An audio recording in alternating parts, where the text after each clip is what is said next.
คนดีลงเรียนยาสีเปิงเพราะครับมันมีแต่คนดีเพราะลาดว่าอยู่เล่นยาหรือสนิกแน่มีคนดีกันดาเขาสั่งในเซวันมันในเขามาถอมด้วยจำกันขนม Okay. ว่าตีมีสิ่งหลายๆนะครับ Okay, let's go. ประมาณนึงค่ะมันตีใจลดย่อมบันตั้งเป็นสูมือสูเท่านะครับ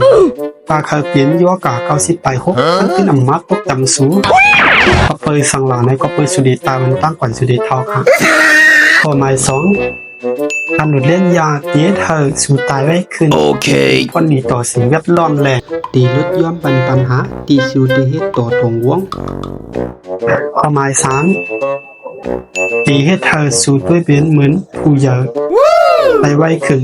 ก็คือว่าการเล่นยาที่ให้เธอไอเล่นยานั้นจับตัวสู่แรงหน้าตาเก๋ไว้ขึ้นแล้วก็มีเขียวเหลืองอันไม่ก็ตีให้เธอสู่ด้วยเหมือนเป็นผู้ใหญ่เตรียมโตข้อหมาย4ตีให้เธอสู่จะจัดปันได้ง่ายขึ้นก็ปืนมันตีลดย่อมบันลงไม้ต้องแลที่เฮ็ดปันเธอสู่นั่นขี่ลงขี่ลืมได้อำต้องรู้วนน้ำจำจัดปันก็เลี้ยวนะชุดเดียมเลยวนน้ำตอนนี้สีร้องไหมกันนะย้อนกันต้อมล้อกวยขานอสังลัดพิษแลอำถูกแม่นเจอป้อไหนคำซ้ำตีว่าเปิ้นหลุดกันตั้งวันตั้งเมืองซ้ำอำตายกันหมดหลาไหนก็ว่ายังคำตัวไปอยู่ดีกวนห้อมเหมือนกันขานอซึ่งหือกอลีการหลุดเล่นยาอันวานั่นมัน